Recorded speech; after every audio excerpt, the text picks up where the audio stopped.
concept of man of dignity, jihad, and so on. Brothers and sisters, now we move to the session of Q&A. I received grievances from our young people when we organized program last 2 days in International Institute of Advanced Islamic Studies that our young people didn't have any chance to pose a question or comment because the seniors dominates the discussion. So, as a moderator, I will allow and give a priority first to our young people first to pose any comment, questions, and so on. And also, we give a priority to our non-Muslim fellows. I recognize the presence of our friends, our best friends, Professor Suresh from Friendship Group for Interfaith Services. So, for that, we have half an hour to have Q&A. So, please identify yourself and your affiliates body, if any. Please keep it brief and short. Please, welcome. Excuse me, Assalamualaikum. I'd like to ask Prof. Tariq about the concern about the rising on the study of pluralism. So how far is Islamic perspective in thinking and in conjunction of this pluralism idea whereby all religions can sit together, can share together? Does it really harm our faith, or it is another new platform for us to share more and more common playground for Islam to the non-Muslim world context? Thank you. Can I have your name, sir? Ter. Okay. Okay, we take a second question, if any. Yeah, please. And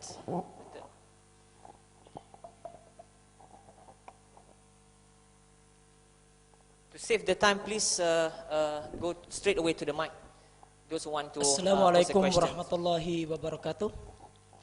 My name's Radi Qasem. I'm from Cambodia. Yes, for my question, I want to ask Ustaz.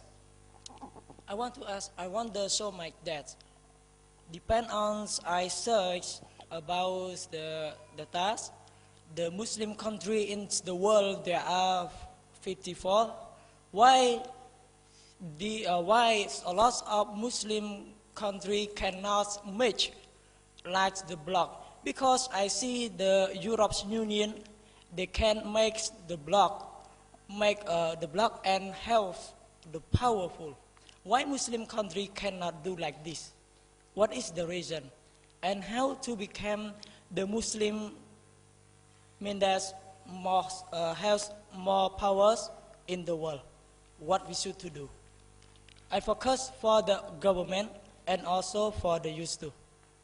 How they do? So thank you. Can you repeat your questions because Prof cannot take your point? Okay. For my brief question, I want to ask you like that: why that Muslim country in the world cannot collect or cannot join, become like the European Union? Okay. Why Muslim cannot join the European Union, you mean? Yeah. Okay, because thanks. the European Union, they are very powerful in the world now. Okay. Mean that they match the power. Thank you very much, our friends from Cambodia. Finish. Okay. Yeah, thanks. Please, next. Can we have next? Okay, my name is Abdul Hafiz. Okay, Professor, I'll ask you about, earlier you mentioned about the jihads against the culture and to achieve equality between men and women. So my question here is the position of woman as a leader. Can a woman be, let's say, not just the state minister, and even the prime minister of a country, means the highest leader of a country? Can a woman be that, the equality? That's my questions. Thank you. Thank you very much. Can we have the red shirt guy? Yeah, please. Assalamualaikum warahmatullahi wabarakatuh.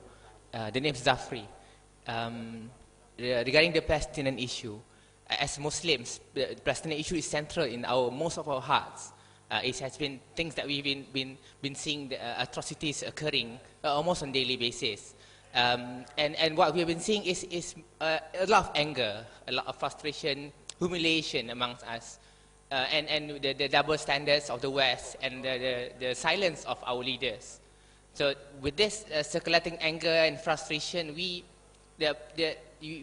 became, this is what has been selling to us in terms of dealing with this issue. So my question is, how do we handle this in terms of balance?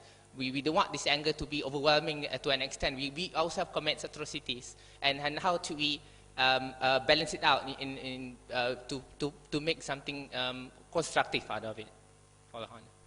Okay, we have the last one and the two gentlemen in front of. Okay.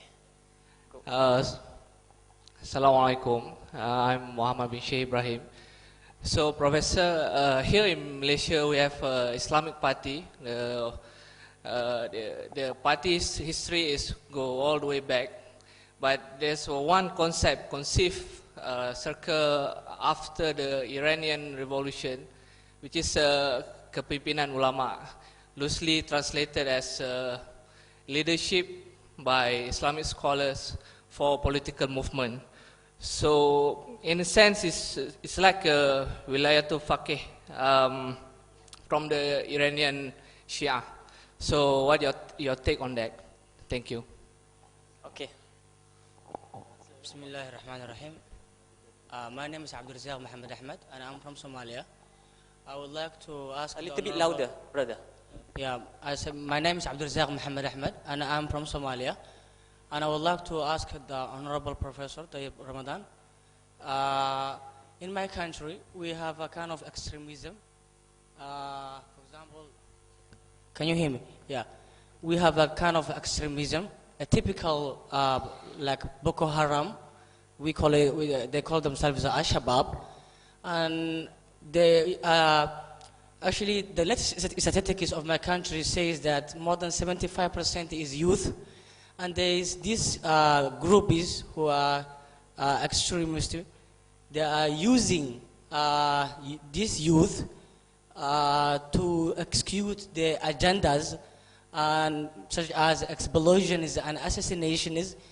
My question is, how as a youth can the Honorable Professor give as a suggestion and a recommendation as a youth, how can we overcome such problems that since we are being used? Is there, I'm saying that can the professor give us a suggestion how can we overcome about these problems? Thank you. Can I give the floor first to our seniors? Yeah, please. بسم الله. اسمح لي أتكلم باللغة العربية.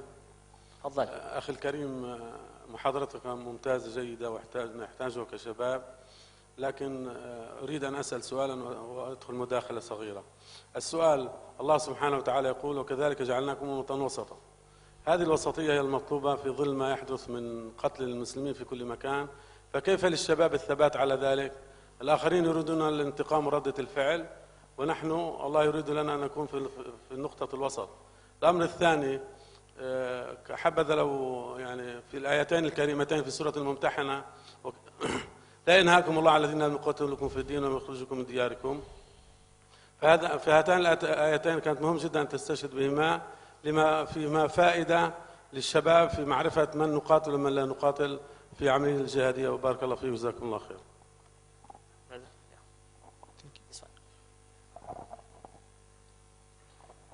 Assalamu alaikum. Rashidujaman from Bangladesh, Chairman Sawab, Social Agency for Welfare and Advancement in Bangladesh, and Council Member, Union of the NGOs of the Islamic World. I'm really very pleased to hear your thought-provoking speeches, but I have a question, and I want to know, actually, your speech, how to remove the misinterpretation and mispropaganda against Islam. Actually, is there any last limit or ending point to reply these questions, the points of mispropagation?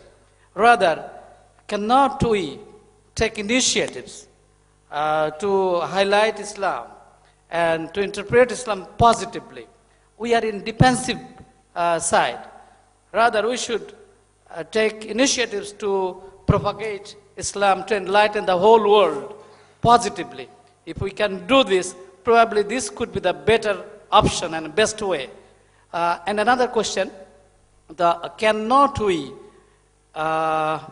take initiatives to reply the questions positively in an integrated way, comprehensive way, all over the world? Is there any association? And we should have a plan, long-term plan to remove this sort of mispropagation and propaganda. Thank you. Okay, can we have last three person? Yeah, wait. Should I go? Should I ask my speech? Question? Yeah. Okay. Assalamu alaikum. My question to Sir Tariq Ramadan is: we, the Muslim youth, are now ready. So please tell us, how can we make ourselves more stronger to fight these issues and to defeat all the conspiracies? Thank you very much. Assalamu alaikum. By the way, we need one reps from our women's side. Okay. Can we have last three? Another guy in front. Okay, last two. Assalamu alaikum wa rahmatullahi wa barakatuhu. My name is Yasmin Omercic. I'm from Bosnia. I'm a student in International Islamic University, Malaysia, IIUM. I would like to start first with the hadith, which we all know. كُلُّكُمْ رَاعٍ وَكُلُّكُمْ مَسْئُولٌ عَنْ رَاعِيَتِهِ. All of you are shepherds and all of you are responsible for your flock.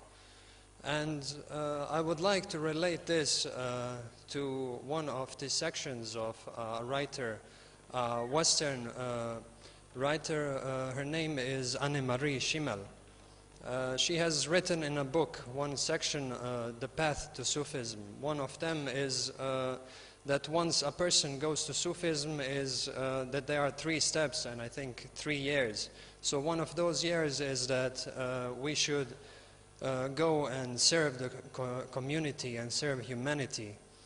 And I would like to ask and suggest that maybe our contemporary leaders, but not only on the national level, but also on the local levels and cantonal levels, shall be focused in participating and reading more about this to maybe break down their self-importance as well as to break down their self-importance and actualization, I mean, of some kind of humbleness in order to serve the community. And what is your opinion to this?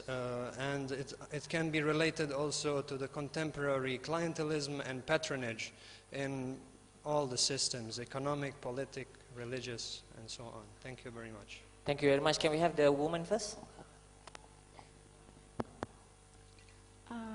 I'm Ita from Indonesia. I want to ask Mr. Tariq Ramadan. The main idea that I get is jihad is, you know, when you have to struggle and when you have to resist in a certain condition. So what I want to ask is, how do I know whether I will have to resist or I have to struggle? Yes, I know that I have a common sense to choose whether to resist or to struggle, but sometimes we don't know what is the best thing to do. So should we consult or should we ask advice from someone? And should it mean to be consistent? If I want to resist, then just resist all the time, or if I want to struggle, just struggle all the time. And what your opinion about my questions? Thank you. Okay, last two at the back and in front. Okay, in front first. Assalamu alaikum. I'm from Bangladesh. I'm Shafiul Alam Shahin. I want to say something about OIC. When the judicial killing occurred in Bangladesh, but that time OIC remained silent. Why this? And when the border killing occurred by India to Bangladeshi people, that time OIC is silent. But why this? So this is my question about OIC. So OIC is the only one representative of Islamic world. But when occurred something against Islamic people or against Islamic world, that time, maximum time, OIC remains silent. Why? The question is why, eh? Okay, thanks. Assalamu alaikum wa rahmatullahi wa barakatuh. Okay. Assalamu alaikum wa rahmatullahi wa barakatuh. I'm Azri from Singapore. Just want to ask a very important question. What is your opinion about the rise of Islamic liberal ideology and how it affects the interpretation and understanding of Islam as Rahmatan lil Alamin? Thank you. Okay, thank you. We have the last one, the Parliament's guy. Wahabi Samsul, please. Assalamualaikum warahmatullahi wabarakatuh. Thank you, Dr. Tariq. I just have a very simple question. What is your view on the implementation of hudud in the light of Islam, Rahmatan lil Alamin? You once put a moratorium on the Islamic practice of stoning women for adultery that led to a confrontation with Nicolas Sarkozy. And how do you weigh the balance between reason and revelation? Is that reason first, revelation second, or revelation first, reason second? I mean, that's very important for us to know. Thank you very much. I'm sorry, I'm afraid that I can't allow any question more, except one from Datuk Jega. Please. Thank you, Mr. Chairman. Dr. Tariq, I think, let me just make a statement first. I think if everybody in the world, Muslims and non-Muslims, follow what you said today, we'll have paradise on earth, okay? It's an incredible statement you made, and I'm a Hindu by birth. I'm an interfaith man. I'm one of the founders of the Friendship Group for Interreligious Service. I'm working with ABIM for the last 15 years on interfaith. And I must tell you one more thing. If everybody in the world is like ABIM members, the world will be a very peaceful place, okay? It's a fantastic group, the ABIM people. Okay? Now, my question is this, sir. The question is this. You have actually talking to a group of basically converted people, people who seem to have same ideals as you have, the expression. But have you addressed these issues to those who are in fact, who are actually doing the wrong things, okay? The one thing to talk to the right people. What about those who are doing the wrong things, okay, around the world? Are they listening to you, sir? They should listen to you, because this is an incredible voice coming through. And most of my ABIM friends also speak like that, okay? Second thing is this. Forget about the world. In Malaysia itself, sir, have you talked to all the Muslim organizations in Malaysia, whoever they are, government, non-government, JAKIM, the Pakasa, Isama, all these people, have you spoken to them? And firstly, are they prepared to listen to you? And number two, can you help them, sir, to understand the true perception of Islam, which 100%, I've read the Quran, by the way, and I read the Quran, and I think Quran is an incredible booklet, okay? A fantastic message of God. But when I see what's happening around the world, I ask myself, hey, which book are they using, Which book are these guys using? I mean, the Quran is fantastic. So what is wrong, sir? This is the thing. Can the voice of reason go out and speak louder and louder to the world? And sir, you can't do it alone, okay? Please get our young guys, Abim and all these people whom we know, go out and join you in this crusade. It's a crusade, for goodness, okay? Thank you, sir. Okay, let Professor address all those questions first. If we left, we will open for the second floor, inshallah. Bismillahir Rahmanir Rahim. Lots of questions. I have 17. So I don't think you will have a second round. Unfortunately, for those who were expecting or waiting for that. Look, let me try to address all the questions as quickly as possible and trying to be to the point. About the situation of our societies today and pluralism. I refer to what happened in Medina at the beginning with the presence of the Jews and the Christians and the fact that the Prophet ﷺ from the very beginning integrated them within the community, the Ummat al-Muslimin in Medina at the beginning. Now we are facing societies where we have pluralism and we have people who are atheists, who are agnostics and other religions. Willing it or not, that's the reality that we have, and we have to come back to our principles, and we have to be respectful towards pluralism, because these are our principles. And we need also to be quite clear on two, I'm in the West, and I live in countries where I'm coming back to those two main principles that we have to stress on or to focus on. The first one is freedom of conscience, and the second is freedom of worship. Now, we are asking this as Western citizens, saying these are indisputable principles. You have to respect the conscience of the people, what they believe, and they have to respect their worship when they want to practice. How come we come to Muslim majority countries and we are completely in contradiction with these principles? I'm sorry to say that some of your fellow citizens in this country who are not Muslims are facing discriminations, and they are facing injustices. They are facing stigmatizations on the ground. And you can't tell me that this is Islamic. You cannot justify this in the name of Islam. So you can't blame the West, and then we come to ourselves in Muslim majority countries. I see things in Muslim majority countries in my own countries of origin, Egypt, or in the Gulf states. This is not our message as Muslims. So let us be consistent as well, and we have to be self-critical. So you want, some they want, laws against blasphemy there, less freedom there. And we come to our country, and if you say something, look what happened in Pakistan about this woman who spoke about, and we are not even sure that she said something about the Prophet. And even if she said something, what we have is just unacceptable from an Islamic viewpoint. We don't treat people like this. So now, if you want to be good Muslims, instead of preventing people from believing, you become better believer. You show how it is. Don't be scared of the people who are not Muslims. Be scared, be afraid, be worried about our own lack of consistency. The Muslims, kuntu khayra ummatin ukhrijat linnas. And then what was said, the verse that was quoted here, is about al-wasatiyya.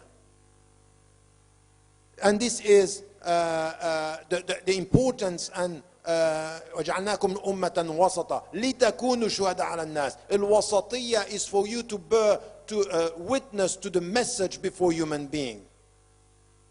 وَكَذَلِكَ جَعَلْنَاكُمْ أُمَّةً وَسَطًا لِتَكُونُوا شُهَدَاءَ عَلَى النَّاسِ means what? You have to be witness to your message. Be witnesses of your message. Be consistent with your message. This is the best way to deal with pluralism, not to prevent the people from believing, not to prevent people from thinking, not to prevent people from worshipping. That's not us. This is pure contradiction. And we want to change the world. We are telling the West there is double standard. Okay, come to the Muslims today. I'm sorry to tell you, we have double standards. We have discrepancies. We have contradictions. You can't just blame the people around. Come to us. Come to ourselves. And I'm sorry to tell you that some people in this country, even I met with people who are not Muslims in Malaysia, they are saying, I feel that I am a second-class citizen in this country. Exactly what we have in France or in Britain or in Germany with Muslims saying, I have the feeling that I am a second-class citizen. Instead of blaming the practices of the others, let us look at our own contradictions and measure our practices with our values. And I wrote this in a book that is even not read by the people, The Quest for Meaning, which developing a philosophy of pluralism, which is how do we deal with pluralism? And we have to be consistent. We are not. And I'm challenging you. And if any one of you comes to me now by saying that I said something Islamic, come now and say it. Don't wait for me to leave the country to say, oh, Tariq Ramadan is almost a kafir and he's almost a murtad. Now you laugh at it. I experienced this. I experienced people who don't come to me to challenge me straight away with ayat Qur'aniyya, with al-adillah. Come and tell me if what I'm saying is wrong. If now you prove to me that what I'm saying is wrong, straight away I will ask for your forgiveness and take my words. But if you don't do this, now, never do it when I'm not here. That's the way you treat your guest. No, that's the way you treat your brother. Not a guest, by the way. I'm at home here, isn't it? I should feel at home. No, but I'm serious about that. That's a very serious thing about the way we deal with pluralism and being critical with our way we deal with people of other faiths in our countries. Muslim majority countries and in your country. And I can tell you something which is real. You are doing, there are very positive things in Malaysia, but you have things that you have to remove, and there are things that you have to transform, and you have to go to a real reform in this country if you want to be serious about your values. And it's not only about, corruption coming from the state, it's contradictions coming from citizens. I'm not talking about the state, I'm not talking about power, I'm talking about daily life. I'm talking about the way you deal with people around mosques and around your places in the job market and the job in every profession. The second was about the Muslim state and why they don't unite. Look, the world is the way it is. And you can now again, and this is a problem, I keep on repeating this, and I want you to understand that because we feel that we are helpless with our present, we turn our face and our mind towards the past by idealizing the past and the future by hoping for a better future. And it means that we are justifying our own passivity. Now, it's not going to happen. You are not going to have a unity of all the Muslims because even now, look, just go in the Middle East, come here in Asia and Southeast Asia, you will see that many countries have much more relation with the West than relation among themselves. Because they think that their interest, so we don't have this today, it's not going to happen. And this type of, for example, just in the Gulf, just look at these very small states and they are struggling and you have people supporting all of them and pushing them to struggle among themselves. The United States of America are supporting Saudi Arabia and they are supporting Qatar and they are pushing them to struggle and they look at it. And we, naive, we really think that there is something very deep behind that. That's its economic interests. So there are things that we need to get and say, okay, this unity is a dream that is not going to happen. Let us try to find states, leaders who can unite on principles and try to find a way. And we can see now that some of the states are new actors in the region. For example, Turkey with what is happening in Asia, what is happening in the Middle East, a new actor. China is a new actor, Russia, India, and then there are other countries, even Brazil and Latin American countries that we are sometimes neglecting. Don't forget them because they have something to give in the whole new structure that we have or the new dynamics that we have in our world.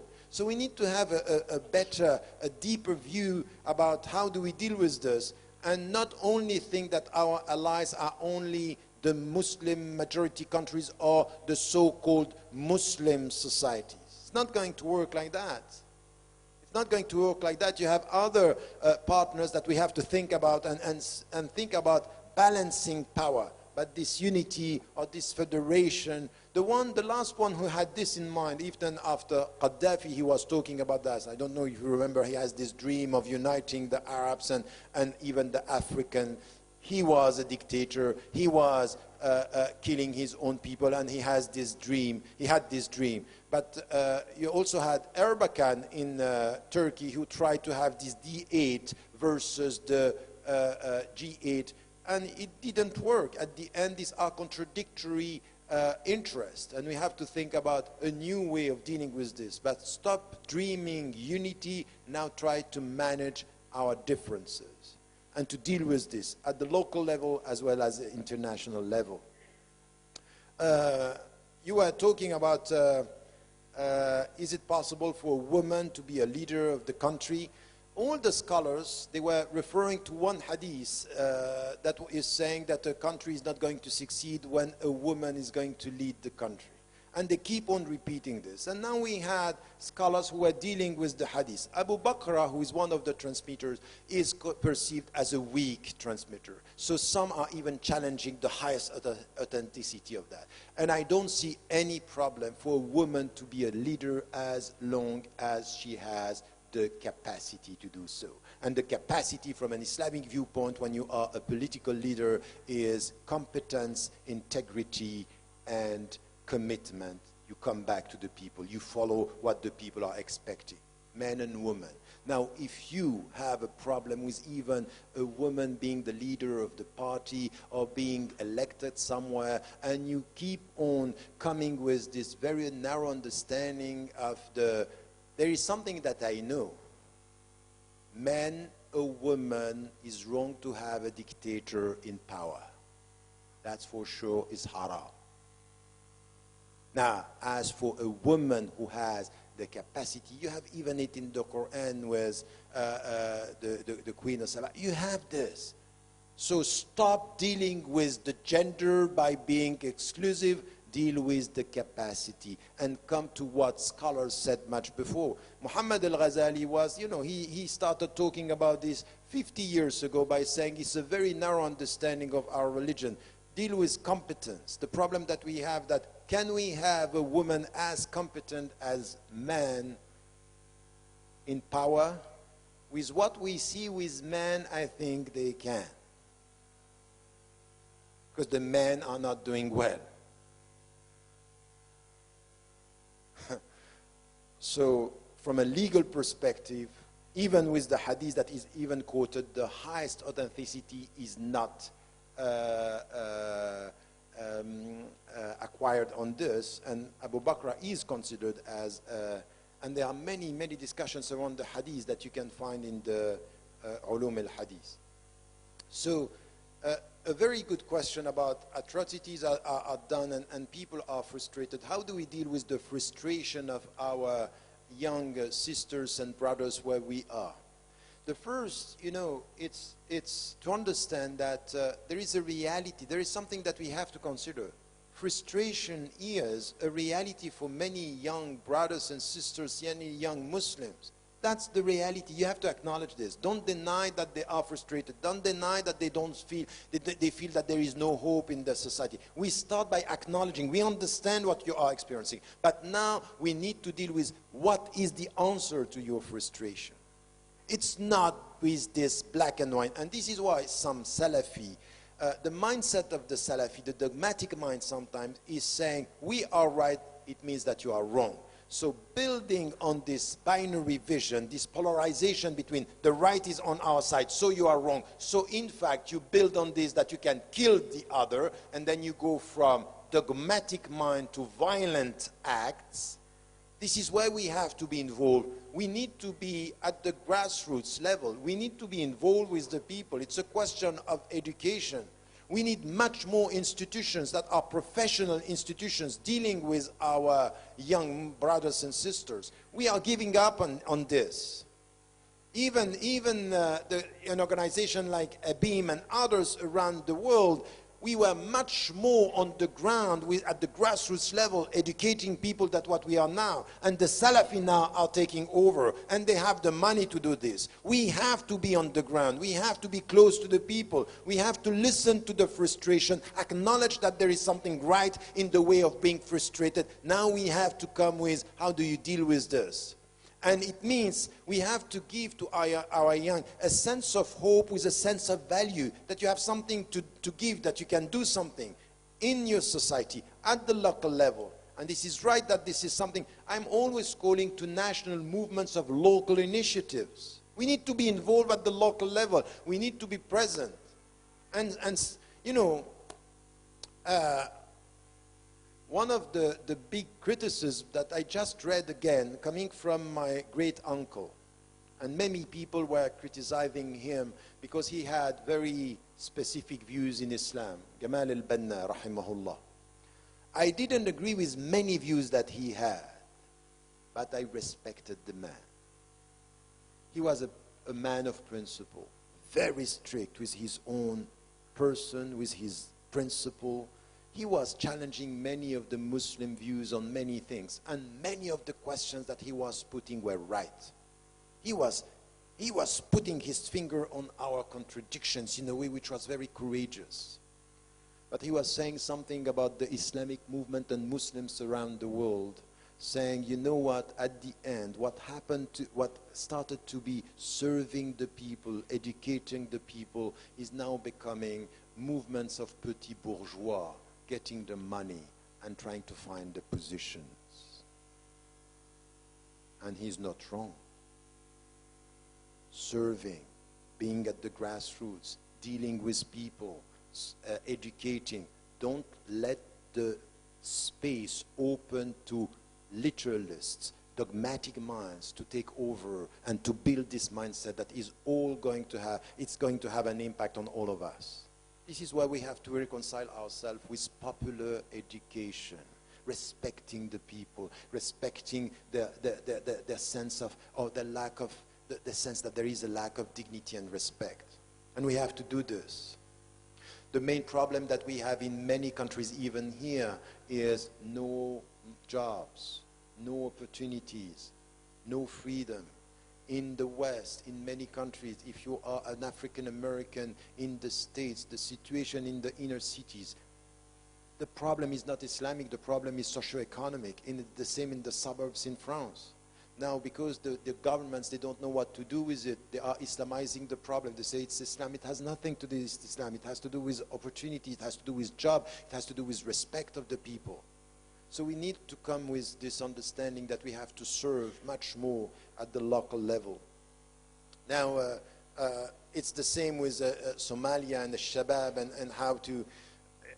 once again, I think that we need two things. We need to serve, to educate, but we need also to come with a political voice, is also to challenge the way they deal with politics, but not only versus the violent extremism, is also versus the establishment, the people who were corrupt, who were also the reasons why they are taking over, and who is supporting the corrupt establishment. So we need two things, serving on social issues and being critical on the political side with a deep understanding of Islam when it comes to Islamic issues.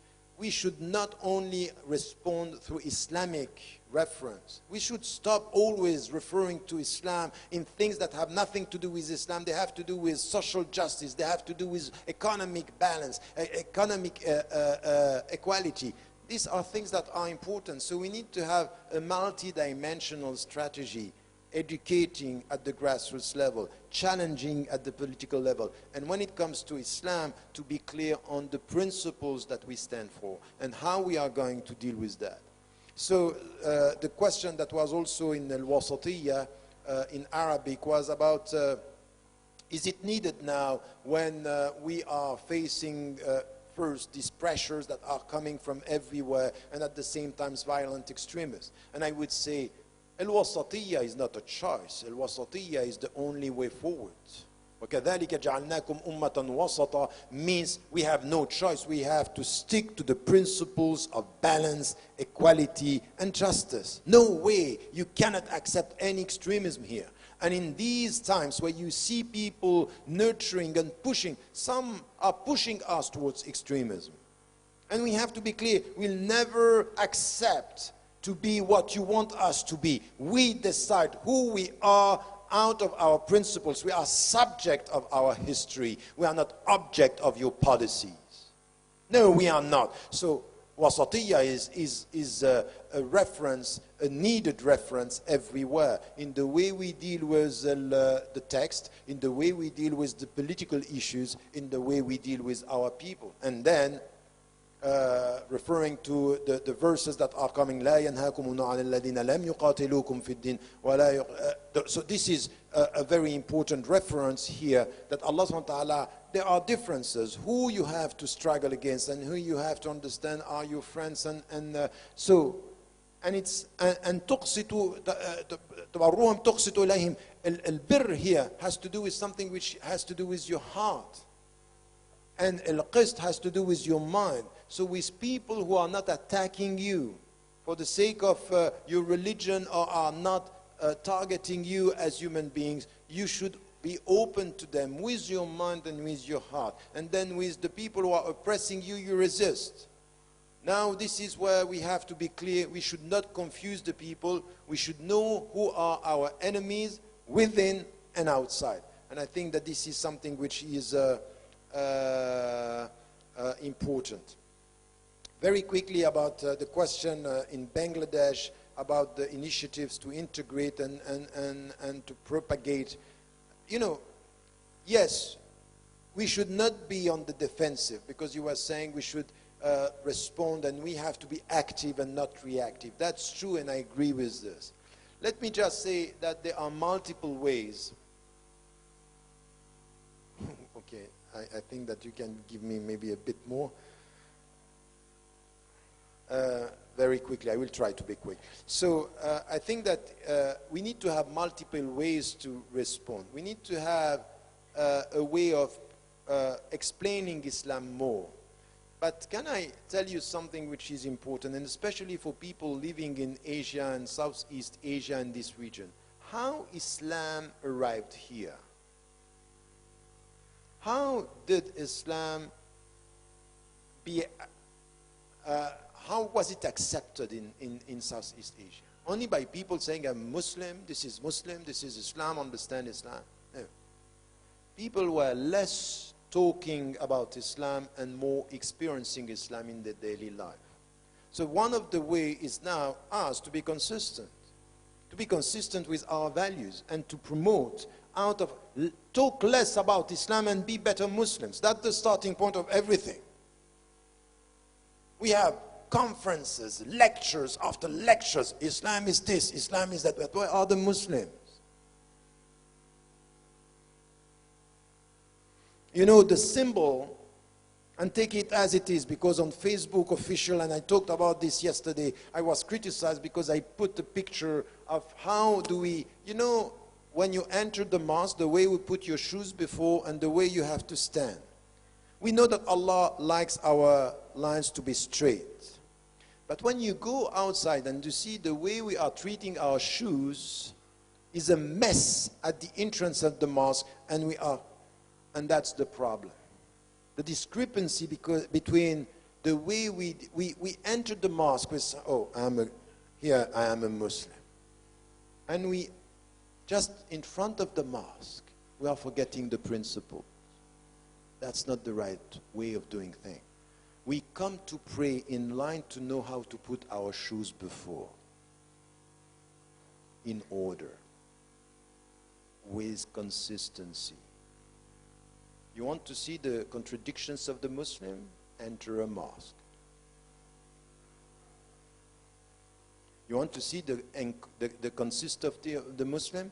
And you are better in this than the Arab world. Look at some of the mosques between the spaces for women and the spaces for men. And come to me now and tell me we don't have a problem. While the daughter of the Prophet ﷺ was entering the mosque during the morning, speaking within the mosque, and he was telling to all the people, have you heard her? The Prophet ﷺ telling the men, have you heard what she said? And now, 15 centuries later, we ask ourselves if we can have a space for women. That's the reality of us. Contradictions over contradictions, and what we do, we sit down. The West doesn't like us. In fact, we don't respect ourselves. That's the problem. So that's for this one. I will skip the positive way to respond to questions. Yes, this is also a very important point, to remain positive, and the positive way of responding to questions. What I say sometimes, you know, sometimes what I do with some of the questions, I question the questions. And say, I have a problem with your question. So this is why I think it's also important to be critical with the way, because the people are asking you a question from a specific angle. So help the people to know from where they are asking the question. Why are you asking me this question? So very often when you have in the West, are you first a British or a Muslim? And some Muslims, they want to respond, say, I'm sorry, silly question. That's a silly question. And I come with the answer of Amartya Sen. We were together in Greece, and he said this to me once. He said, you know, you can be two things at the same time, a poet and a vegetarian. It's possible. If you are asked to eat, that's not the time to say you are a poet. You are a vegetarian.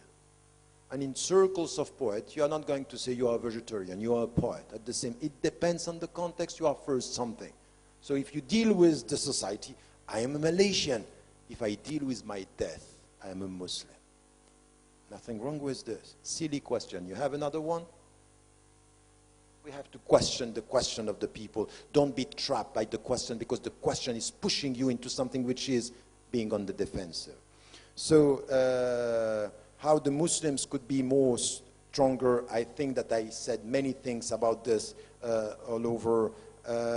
What you said about serving the local community and the Sufi tradition and leaders having less ego and serving more, I think it's important. But this is not only coming from the Sufi tradition, it comes from our deep understanding of Islam.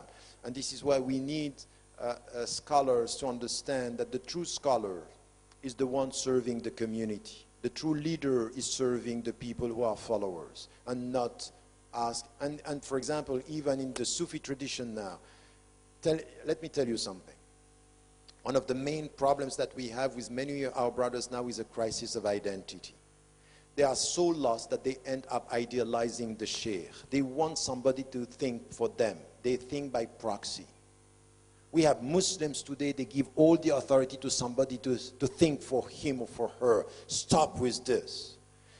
Can't you remember that even if you ask for a fatwa to a sheikh, you go to him and now to her, and if he or she gives you an opinion, you have the duty to ask him or her, where do you come with this? What are your sources? Give me the adilla, give me the evidence, meaning I have a critical mind. I'm not going to follow you blindly, even if I like you.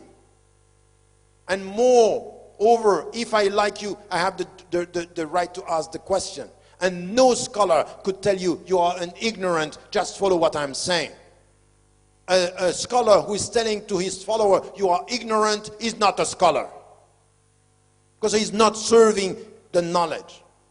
That's the point. We have a problem in the way we deal with our authority, in the Sufi circles, in our organizations.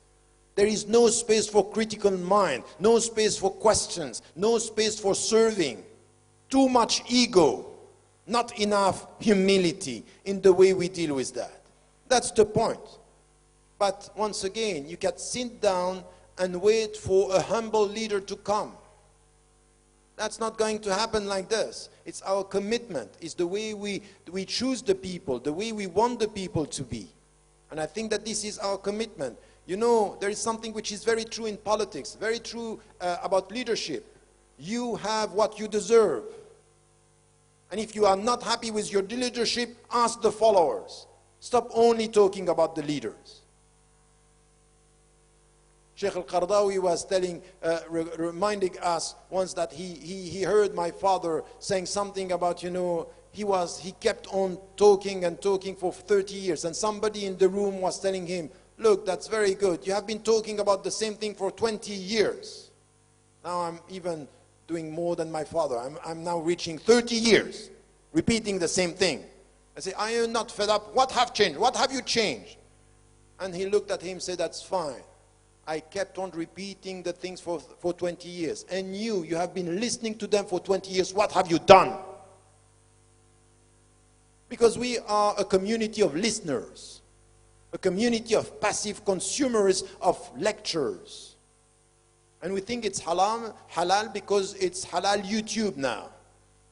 Halal YouTube is I'm listening to talks on YouTube. That's fine. But you are not building a community on YouTube.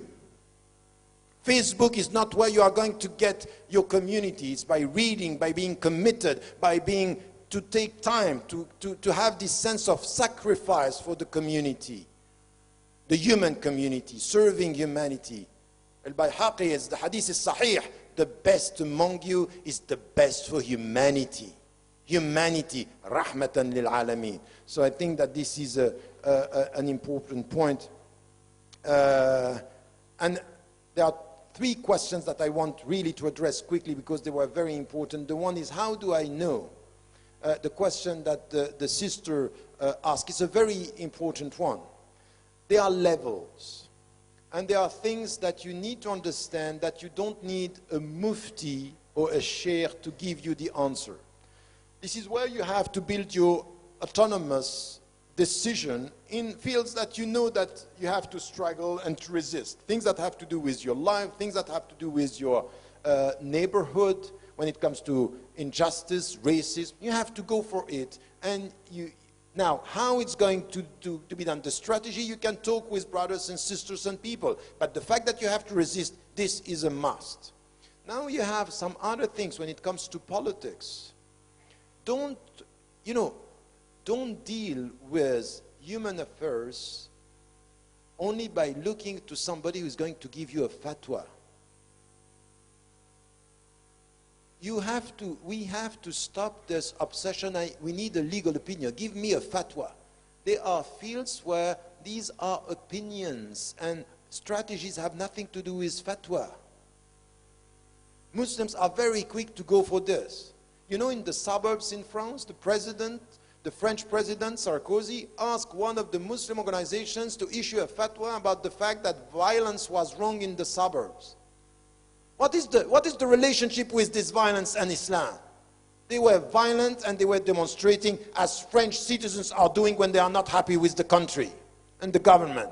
We need to understand that, I was joking about this. I want to issue a fatwa about the fact that we don't always need a fatwa for things. A fatwa against this hypertrophy of fatawa. As if because a fatwa is thinking by proxy again. No, as to the field, you have to deal with people who are around you, get the opinions, advice, and then you decide for yourself, can I do this, should I do this, how I have to deal with it, and this has to do with this human affairs, this has to do with strategies, and it's not always referring, you are not going to get an opinion about the methodology. You can get an opinion about is it right, for example, the resistance or armed resistance to some oppression? Yes, this is something that we're here, you have to analyze. And it's not only religious, it's political. We need to have this. So how do you have to, when you feel that you are not equipped, you seek advice. You try to find the people who can help you about this. Why this silence? I think that the whole discussion today was about the fact that we have to break the silence and that the silent majority is wrong by definition, because we can't be silent in these days and in this situation. How do we deal with the Islamic liberal ideology? Once again, we know, but it's not new, by the way. Now it's more known because it's exposed. But we have people who are going to come with liberal views, and I'm doing with the liberal views, because liberal views are not bad in themselves. It depends if they are promoting or respecting the principles or not. But at the end of the day, we should engage. And I have people who present themselves as ex-Muslims, and people who present themselves as progressive Muslims. And I can see in some of the opinions, for example, the way they deal with our principles is problematic. That's fine. But I'm always remembering the way the Prophet ﷺ was with the people. He was looking at all the people and he was taking from everybody the positive side of his character and his presence. And some of the questions the liberals are putting are very important. You cannot deny that they are right in some of the questions that they have. Take these questions and challenge them. Come with a discussion. Don't deny that they have a point. When you have somebody who say, I am an ex-Muslim, and do you know why I'm an ex-Muslim? The way I was treated in my family, the way I had no dignity, the way they were supporting my brother and discriminate me, made me somebody who doesn't want to listen to you. She has a point. In our families, the way we are educated men is not the way we are educating women. And this had an impact. So you might be in disagreement as to the answers, but you cannot deny the legitimacy of the question. You can't. So this is why we have to come and don't try to. Now you have people also in the name of liberal Islam, they are supporting think tanks and they are supporting governments. Also we have to challenge them. I don't have a problem with the question of Ayaan Hirsi Ali in the States, except that she was supporting the far-right party and she's a racist. That's the point. And I'm going to challenge her by saying, some of your questions are good, I take them. your political position is unacceptable. I will struggle against you. But you understand that you are putting yourself in a situation of power, not on the defensive, or not by saying, I don't want to listen to you. I'm ready. I'm ready for the struggle. Because I know from where you speak and where you try, who you are supporting. This neocon and the Tea Party in the States, for example. So we have to challenge that. And the last question about the hudud. Aywa. Because I was not here, and some groups were using my take by saying this is the position of Tariq Ramadan. And you know the way you put it, you know, when I'm dealing with the West, Western journalists, or journalists around the world, I'm trying to be very precise with the words that I'm using and very precise with what I'm saying. And what you just said with your question in Malaysia is worrying. Why? Because in fact, I never spoke about stoning of women. This is what Sarkozy said, because he has a wrong understanding of Islam, because it has nothing to do with women and only women. Stoning is in the classical tradition about men and women. So by referring to me through Sarkozy, it means that you are getting your information wrong, if I may tell you. Be precise and be clear with the facts. Second thing, what I said, and I repeat this, that my understanding of Sharia is not the penal code. Sharia is the way towards faithfulness, it's how to achieve justice and equality in our society with the objectives of protecting human life, promoting justice and freedom. And my position remains. And look at what is happening today around the world, except for these violent extremists that are saying in North Mali, for example, that they were implementing Sharia but cutting hands and killing people. And I said we have to stop. I said it 15 years ago. In the name of Islam, no one can deny that there are texts referring to death penalty, corporal punishment, and stoning. You can't deny that. My position is clear. These texts, we should discuss about them to know what do they say, what are the conditions, in which context. As long as this discussion is not there, we stop everything. I went to Pakistan talking about death penalty when they wanted to have a moratorium. The Muslims in the United States of America are now saying a moratorium on death penalty. What is happening in Turkey? What is happening? So now if you want to be faithful to Islam in Malaysia, by starting by punishing the victims, you are starting with the completely wrong understanding of Islam. You want more Islam in Malaysia? It means less corruption, more justice, more freedom, more equality. Any other discussion is playing with principles, is playing with our religion. No wonder afterward that you have people playing with this. Anyone who is now saying Islam in Malaysia start with al-hudud and punishing, don't get it. That's not us. Islam in Malaysia is more education, more justice, more freedom, less discrimination. Let us start with what is difficult to tackle. And if you want to start with less corruption, start by punishing not the victims, but the leaders. You get me? That's the reality of it. That this is the true way of understanding Sharia today, and this is my position.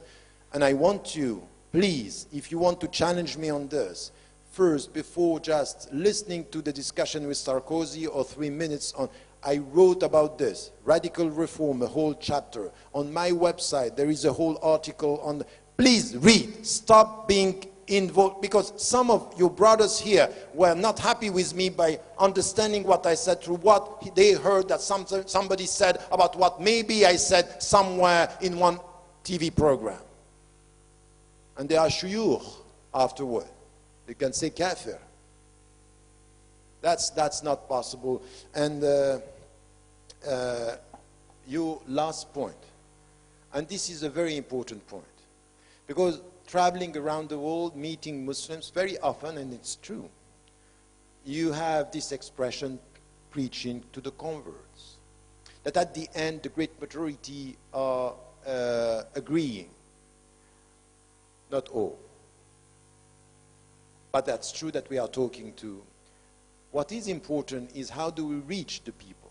Many of these people who are involved in this, they even think that I am no longer a Muslim, or that I'm distorting Islam, or I'm an apostate. So it's very difficult to reach them. So what we have to do is what is important is to reach audiences and people who can also be mediators in their family on the ground. And this is where all our work is, to reach the people who can reach other people and to do the job. It's a process, but it's quite clear that the only thing that I saw after 30 years, that some of the people who were very extremists, or they were violent, or they were literalists, after years they can come back and they listen and say, oh, I made a mistake. So you're helping the process of changing minds. But we have a problem of reaching out. And this is where it's not going to be lectures like this. The only way forward is for lectures like this, to talk to people who are on the ground and they are reaching and they are doing the job. We are talking to help people to be behaving on the ground. If we are not doing this, we are only talking to one another, and we please ourselves by saying we are so nice and so kind. And we have a brother in humanity coming telling us, you are nice. But it's not going to solve the problem. So this is, I take your question as a call for the responsibility of the audience to translate this into something that has to be visible on the ground. That's the only way forward.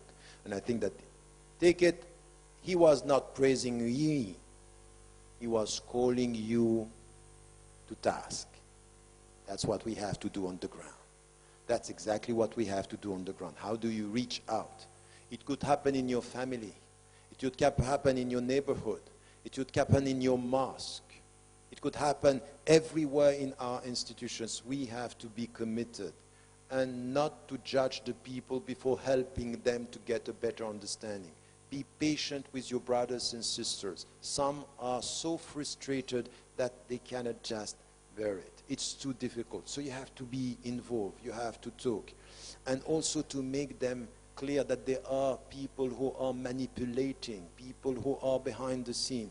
Let me end with this story, just for you to be clear on what you also have to say, because it's a dirty business what is happening now, a very dirty business. The people behind the screens are not sincere people. Many of them are playing.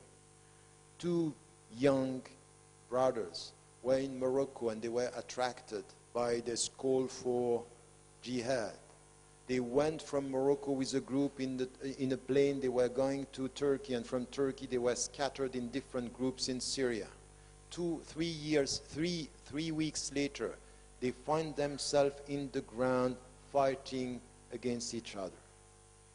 So it means that the people who attracted them had something in mind, and they were playing. It's not a jihad against kuffar and for justice. It's just nurturing violence and extremism.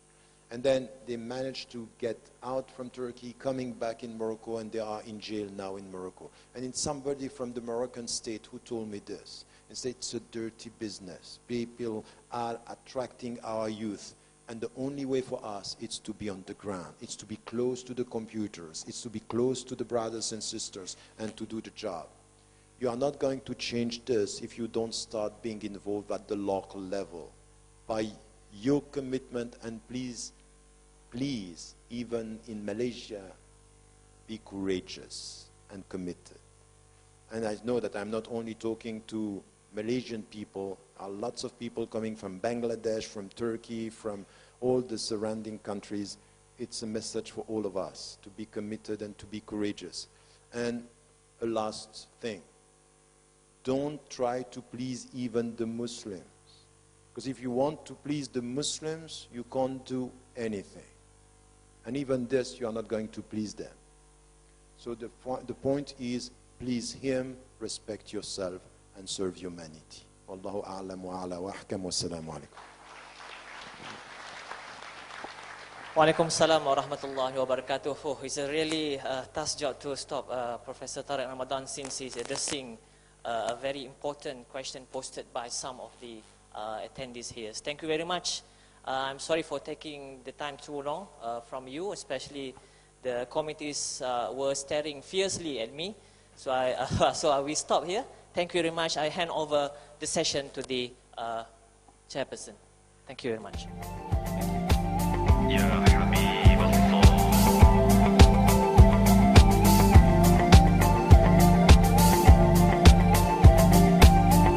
Ya Rasuli, Ya Imami, Ya Syafi'i, Ya Sayyidi, salawatullahi wa salami. Ya Habibi, Ya Khalil.